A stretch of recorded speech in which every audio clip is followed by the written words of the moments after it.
Pulling into the shop, man. Gonna load my compressor.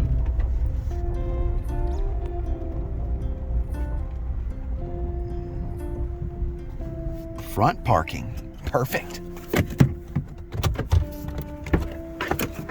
All right. Gotta load up some torches. I think the first one's roto-locks though. I think it's a reciprocating compressor. There's 4 compressors. Need to load one of those up. And filter dryers. All right. Gotta get some nitrogen. And then one more. Well, need some copper and then a vacuum pump. Let's go.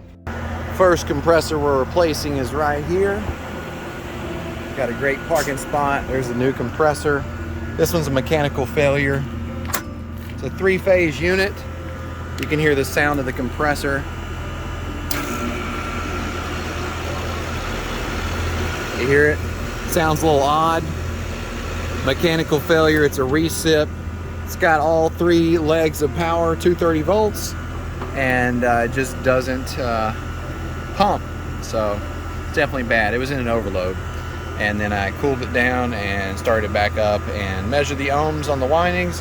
Windings are good, but it's a mechanical failure. So, all right, let's take it apart and replace it.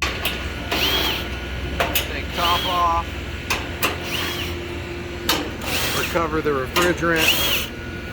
This compressor has roto-lock, so it's not a sweat compressor. Now our new compressor, this probably has sweat fittings.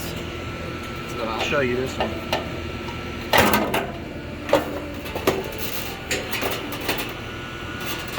Take a look at this beauty.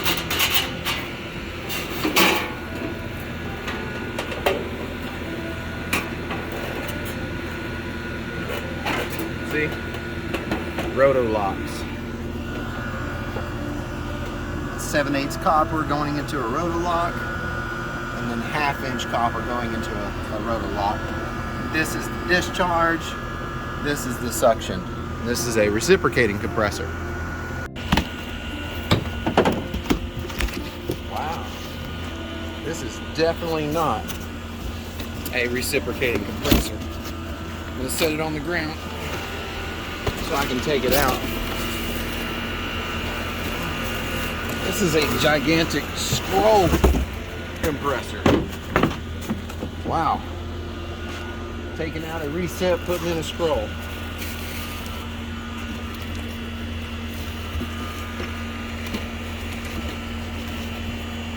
I don't think they even sent any feet for this.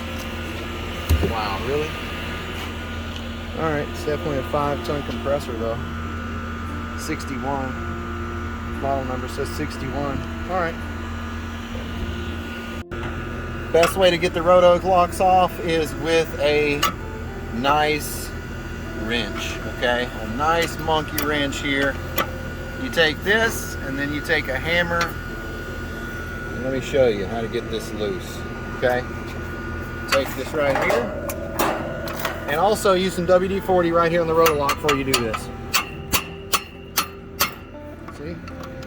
That's all it takes. Oh, it needs a little more.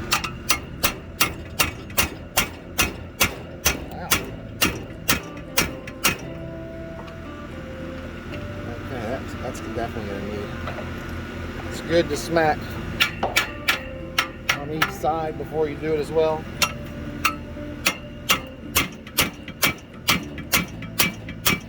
Come on, man.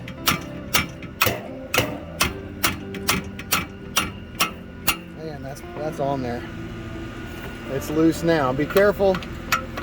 Sometimes when you go to turn it, it can get stuck and it can bend the copper, okay? So be careful. All right, this one's loose. And I'm gonna cut this copper, but I'm gonna cut it after I get the compressor out. Take the top roto lock off for the suction line first. And then when you get it off, then take the bottom one loose. All right, that one's loose. bend it back a little bit, and then that'll give me room to get on the bottom roto lock. The bottom one might not be as hard, but definitely have a hammer and a pipe wrench. All right, right there.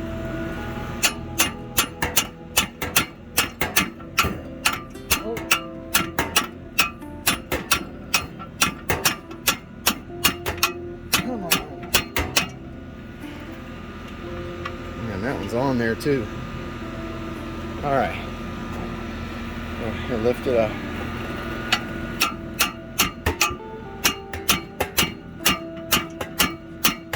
Come on. That one is on there. I definitely need to cut that. Make sure you get sandpaper and sand the copper before you cut it. I'm gonna go ahead and cut the bottom one because we don't need it. The compressor we're putting on is sweat fitting. Stop it. All right, make sure you get a nice bit that will adapt to a socket so that you can use that 1/2 inch socket. And take these bolts out of the compressor. See those bolts? Those went in the compressor. All right, now make sure you get it strong back. Oh wait, we got a crankcase heater right here. See that crankcase heater?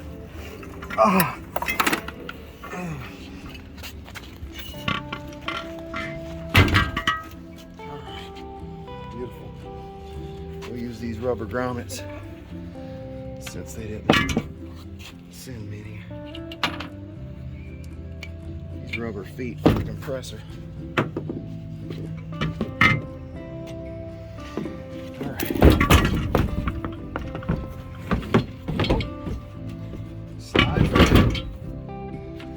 Get the other compressor and put those feet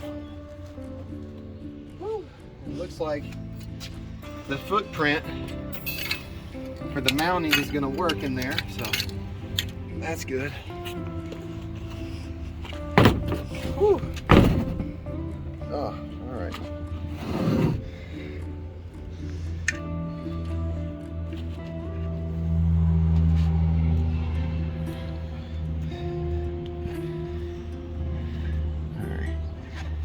Well, there we go.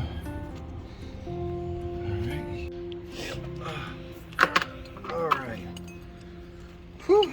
All right, so we're gonna have to repipe this thing a different way.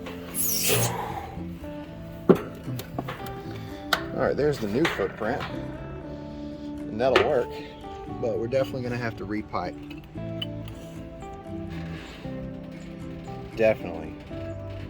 Definitely gonna have to redo some repiping. I mean, this is not gonna line up at all. I could probably make that line up.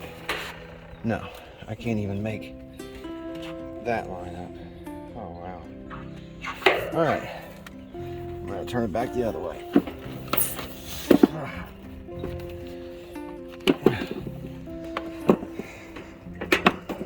All right. Okay, so time to get rid of this old compressor.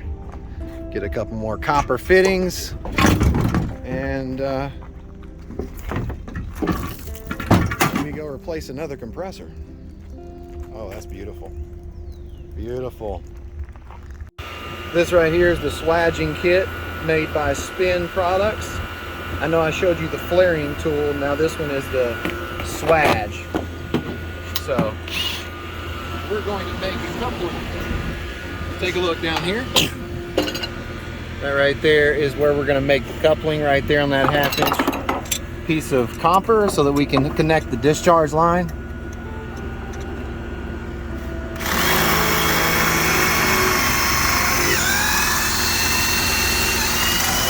Beautiful, look at that. So now that we've got that there,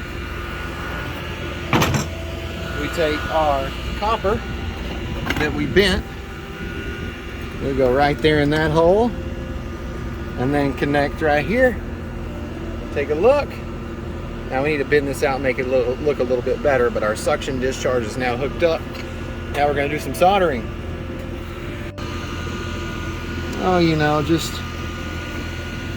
doing some soldering, trying to get all these joints sealed up nice and tight.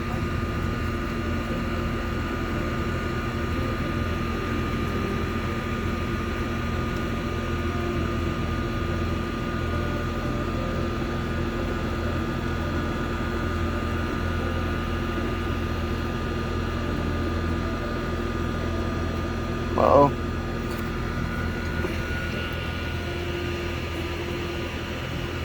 Okay. Back on it.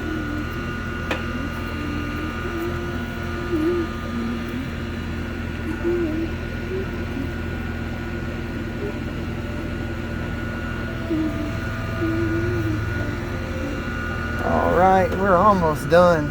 Oh, hard not to get it adjusted when you get around something that touches the valves. Oh.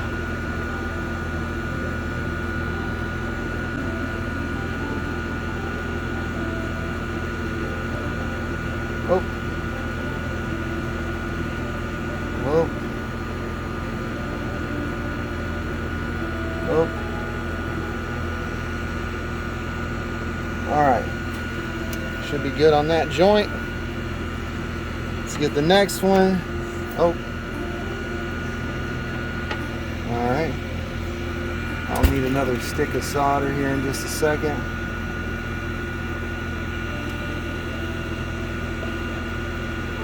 Careful. You just get the joint heated up and that solder will melt like butter. All right. Making sure that I use the sandpaper before I put my filter dryer in. Make sure the filter dryer points towards the evaporator, because of course the condenser makes liquid and the liquid is sent to the evaporator, okay? This is not a biflow, this is single direction filter dryer. All right, now I'm gonna braze this in. All right. Oh, whoopsies. All right, here we go. Melt like fire. Whoa, man.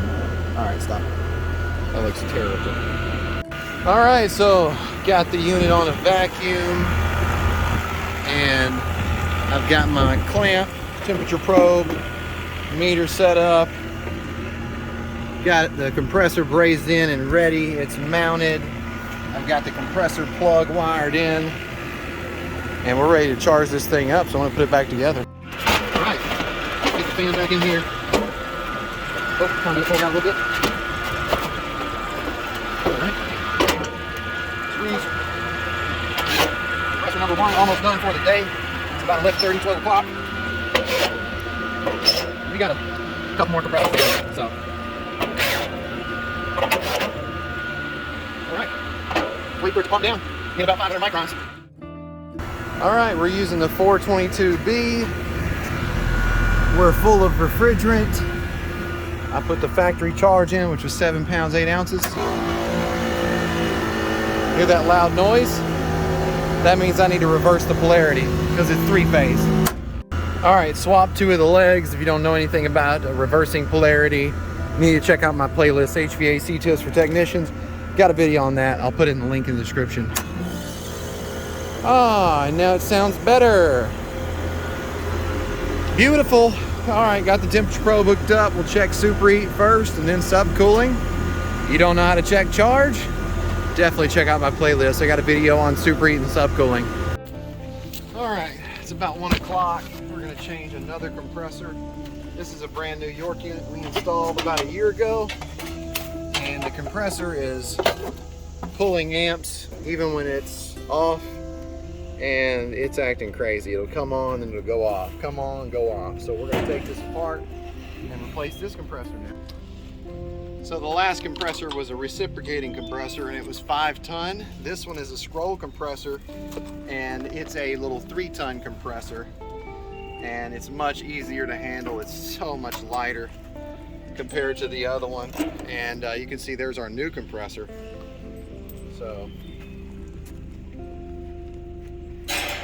Take a look down in here. All I did was cut with a tubing cutter, just makes it a lot faster. This one's gonna meet right up, and then I've got my filter dryer there. So I took out the 2 panels here. This outdoor motor has a module, and that module is on the back of that panel right there. See that module? So I took that out there in the front. Go take a look at that in the front there around the unit.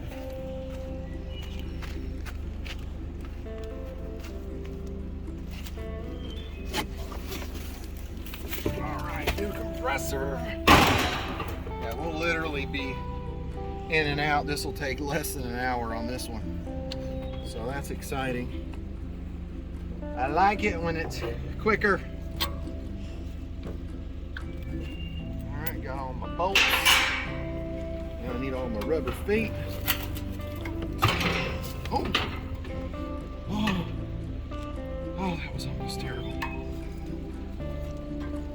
All right, out with the old. In with the new.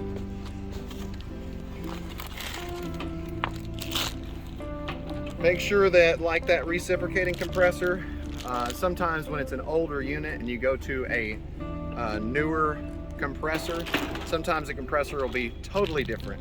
You'll have to order a new crankcase heater. You'll have to order a wiring harness for your new compressor. And make sure you always change the filter dryer, okay? All right, let me put this last foot in here, and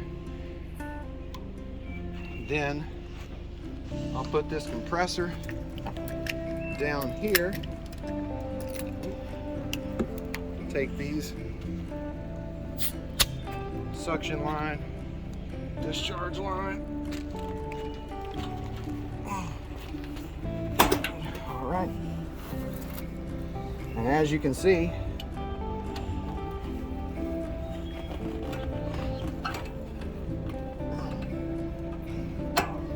everything fits right in like it's supposed to there.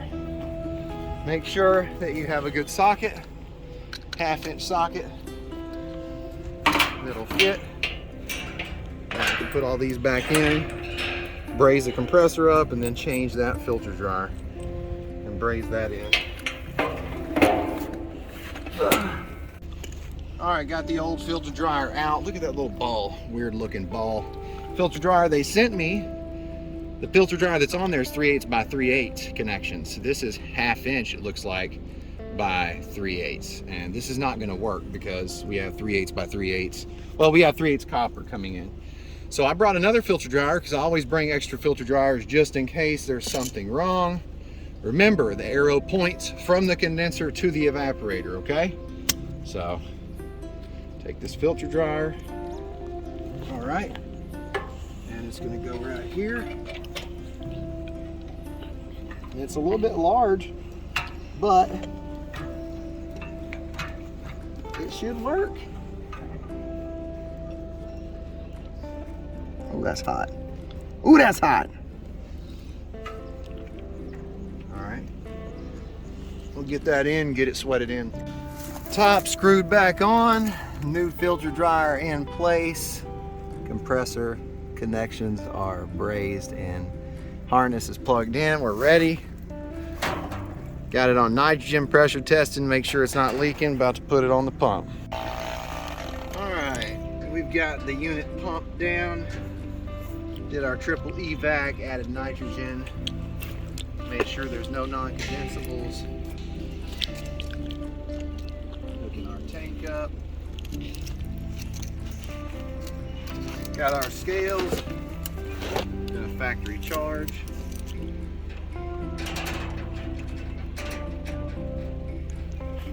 Through the liquid line.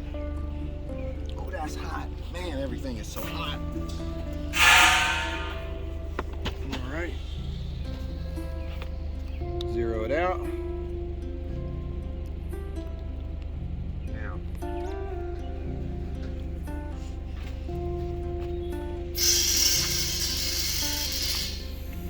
We're gonna add 4 pounds and 9 ounces. All right, hey, about to fire this unit up. Second compressor today. All right. Module on that motor. It takes a minute for it to start up. Compressor's running now. Perfect. Add the rest of the charge. It's like we're almost out of refrigerant. 3 pounds, 4 ounces. Need about 4 pounds, 8 ounces, so we need to go get some more refrigerant. Second compressor has been installed and is charged. Factory charged 4.8 ounces. Pressures were about 130 and 340. So now we're gonna move on to another job. This thing's working good. Okay, so went by the house, got a change of clothes because I was smelly, stinky, and covered in sweat. It's about 4:30. Now I'm headed to Waverly. We went to a job in Eva and had a blown fuse, and had somebody try to change thermostat, so blew a fuse in the furnace. No big deal, didn't record that one, but now I'm headed to change a part. It's a board for a air handler, and it's an EB TDR, which is a electronic blower time delay relay. So we're headed to Waverly now. It's about 4:30, and I'm going to change a part and then run another service call. Okay? Yay! Here's the part that I'm going to be installing, and this is the one that's there currently. You can see it's pretty burnt up. This is the electronic blower time delay relay. So we're gonna wire for wire this, and it should be pretty easy. And then we're gonna check transformer and make sure the transformer is not blown. All right, there is the old board that controls that blower. Got the new board installed. Gonna test it out before I put the panel back on. Make sure it works. All right, thermostat, turn the fan on. Nothing. All right. Okay, didn't wait long enough. It's working. Good deal. Perfect. All right, so this is the first apartment. I just replaced a part that I diagnosed last week. Now the condenser's running and she'll have cool air. Now I'm gonna go to the next apartment and check it out. They said it's froze up. All right, so we're at the other apartment, and the tenant said that somebody turned the thermostat to 60 degrees. On cooling. Vapor line temperature is 37 degrees. Suction and discharge. Suction is 100. Discharge is 350. And we've got about 5 degrees of superheat. So that indoor coil is flooded. And we probably got plenty of refrigerant. This is a false call right here. So the reason that it was frozen earlier is because they turned thermostat down to 60. Sometimes you get calls like this. Take them. It's okay if there's nothing wrong. Check the unit out, see if there's some maintenance that can be done, and if not, it's still a service call. All right, so we are finished with the last call for today. It's about 5:30, 6 o'clock, and now usually I go check on the job that I lined up for this morning. And that's how my day goes every single day. I'm usually doing service work, service calls, maintenance, lining up a crew, helping with the installs, and just whatever needs to be done. Now I'll probably go to their job if they are finished. If they're not, then I'll go tomorrow. We're replacing another beautiful compressor. This is Tuesday. This compressor blew out a terminal. Shorted to ground. That's the old compressor. This is the new compressor, and I'm about to finish the brazing process. I finished the filter dryer brazing, so the filter dryer is installed. Now I just got to braze those two connections, and I'm going to plug this harness back in and get this thing running. We had 2 bad contactors though for this unit. You can see where they're burnt. Had some burnt wires, so I replaced both the contactors there in this section. So anytime you have copper that is thick, make sure you put those oxyacetylene torches up and get a turbo torch. Just works out a lot better. It's easier with those larger pieces of pipe to heat them up and get that solder on quicker. So, all right. Woo! Got it on the vacuum. Scales. Ready to charge. Brand new compressor. Beautiful.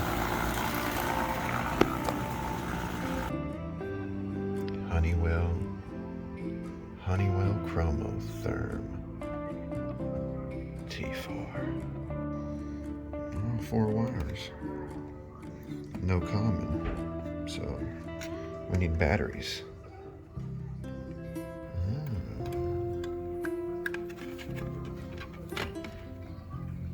Up.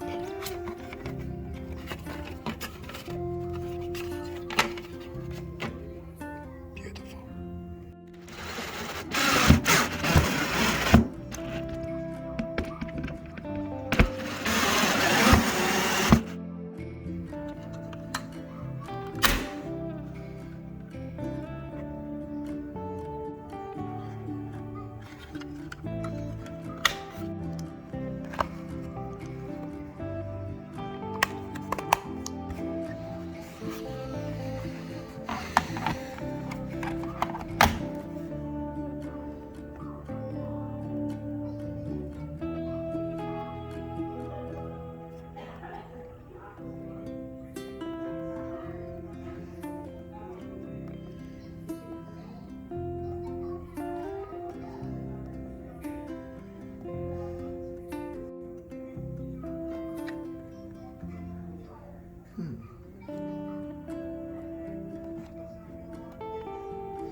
Cleaned all 3 condensers yesterday.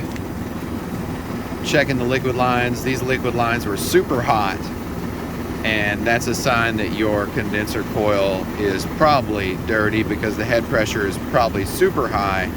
This unit was running about 300 and the other 2 I think were running about 275, so now they're a lot better.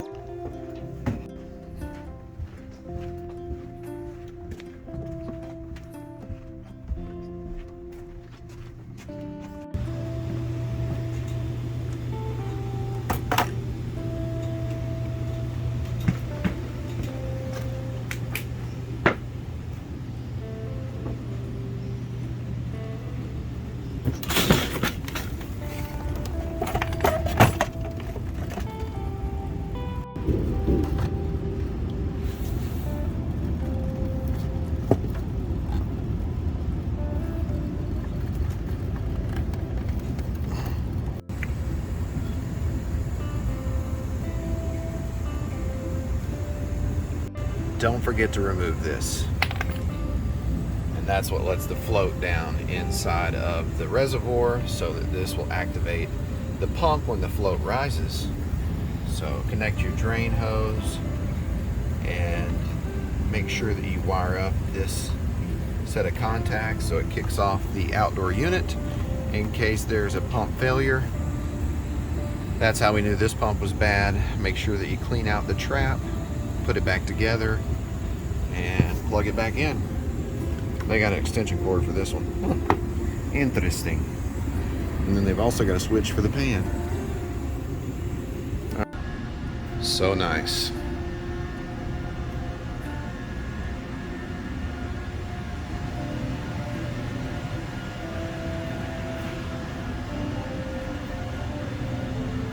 Custom. Beautiful. Replacing a bad indoor motor. I brought a bracket with me just in case, a mounting bracket, but I don't need it because these brackets, these 4 brackets will actually work for my motor. See, I've got holes. Get that glove out of the way. What are you doing?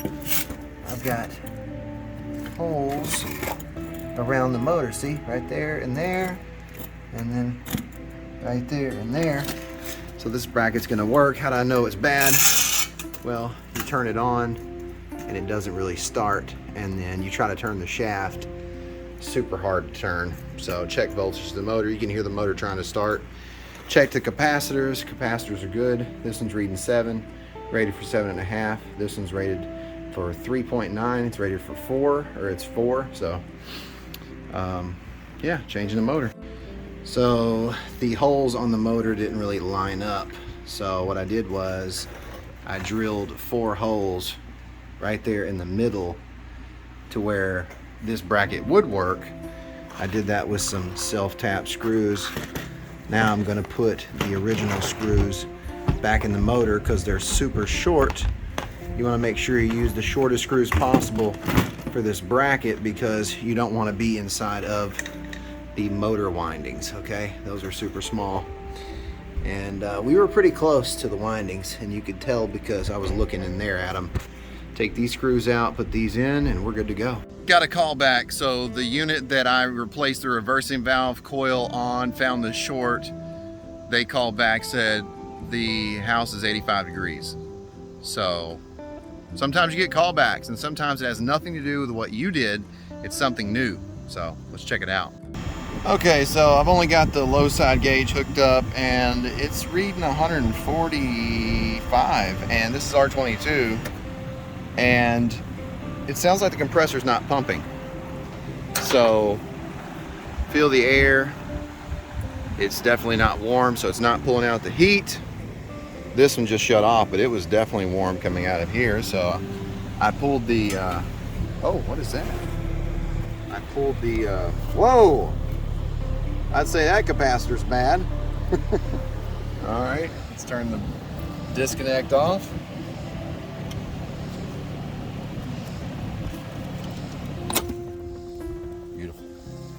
Get this out of here. Yeah, that's definitely bad. 35 microfarad capacitor. Hope you enjoyed today's video. Let me know if you learned anything. Post it in the comments what you learned. If you have a question, put that in the comments. Questions become content. If you are not a subscriber, before you leave, hit the like button, subscribe, and hit that bell, ding, so you're notified when I post new videos or when I go live. Really appreciate you watching the video. I hope you learned something, and I hope you're healthy and you're happy. If you want help with your project, you want tech support, remember I'm here to help. Click the join button, become a member. I'll give you my email. Go down in the comments after you've joined, say I joined. I'll give you my email. That'll lead to contact with me. You've been watching HVAC Tips for Technicians. I'm Tad, and I'll keep you cool if you